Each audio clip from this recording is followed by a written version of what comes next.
शर्मा जी, मुझे क्यों ऐसा लग रहा है कि मैंने आपको कहीं पर्सनली एडवोकेट की वकालत के इस लाइफ में देखा है, या मिला हूं या अपीयर हुआ हूं। I am not able to recollect the entire things.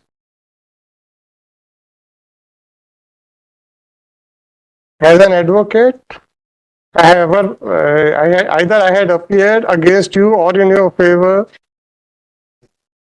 Sir ये कभी WP डिसाइड किया है?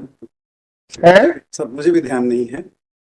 मुझे बार बार लग रहा, पिछली बार भी लगा था, मैंने आपसे पूछा भी था जी। मैंने पिछली बार भी आपसे पूछा था कि मुझे ऐसा क्यों लग रहा है बार बार। फैमिलियर फेस है सर। ठीक है सर। हम लोग सोशल लोग हैं, रास्ते में चलते कहीं देख लिया होगा, मैं उससे रिकलेक्ट कर रहा हूं तो इसका मतलब नहीं आई शुड रिक्यूज। पर अगर मैं अपीयर हुआ हूं तो then it is a matter that I should recuse. He says your lordship has decided some WP were invalid. Which he had argued. नहीं, हमने आर्गू नहीं किया, एक डिसाइड हुई है आपके यहाँ से हमारी। अब सर, जब आप सामने नहीं रहे होंगे तो नाम से हम नहीं पता पाए होंगे, हम तो चेहरे से बता रहे हैं कि हमको कुछ फैमिलियर सा लग रहा है।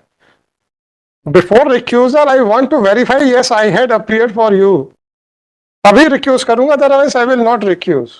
ला तो हूँ सर, मैं जब आप प्रैक्टिस करते थे मुलाकात तो मेरी, आप जाते थे भोपाल कोर्ट में, हाँ, लोकायुक्त के केस में जाते तो मुलाकात तो कई बार होती रही है।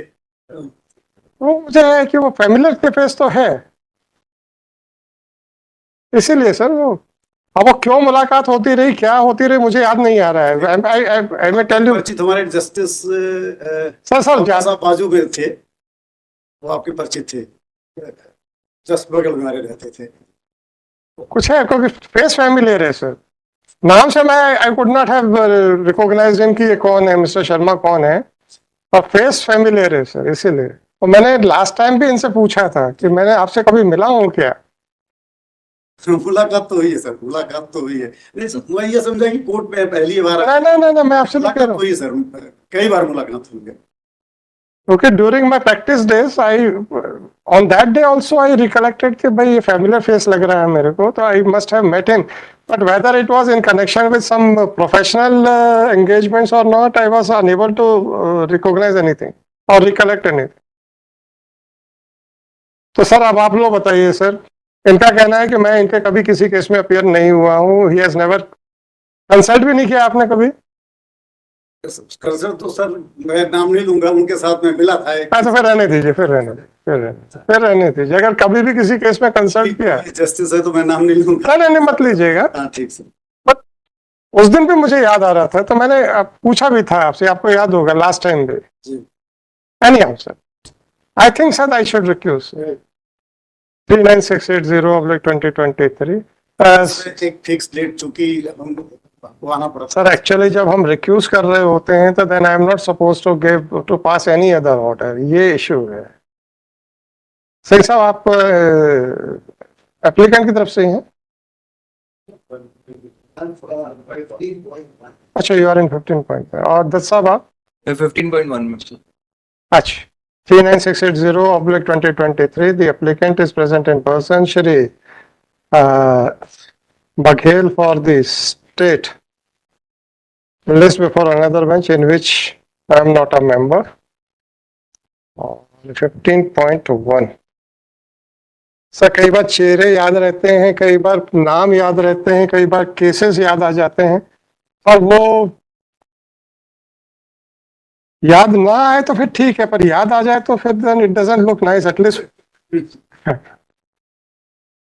15.1 में 15189/2020 Shri Surendra Singh senior advocate with Shri Ashwini Kumar Dubey counsel for the applicant, Shri Baghel for the state, Shri Manish Dutt senior advocate with Shri Kapil Duggal for respondent number 2। फिर वही ऑर्डर आ जाएगा 4074/2022 एप्लीकेंट इन पर्सन। इसमें भी 10 साहब आप अपेयर हो रहे हैं सर। मैं 15.1 नहीं, नंबर 2 में .2 यू आर फॉर एप्लीकेंट और respondent. Shri Shishir Verma counsel for applicant, Shri Baghel for state, Shri Kapil Duggal for number 2। कोई अनदर बेंच 33994/2023 सर इसमें Prajas Bhatti for applicant, Shri Baghel for state, Shri Kapil Duggal for intervener, वही another bench. Thank you sir. मैं एक्चुअली डे वन से request कर रहा हूँ हर एक से, whether I recollect or not, if somebody has any information that I had ever given any legal advice or I had ever appeared for or against that person, so please inform me. Okay, that doesn't look nice because you may have a faith on me, but it may not be a case with the litigant. And otherwise, if I have ever appeared or against or for a particular litigant, then I should not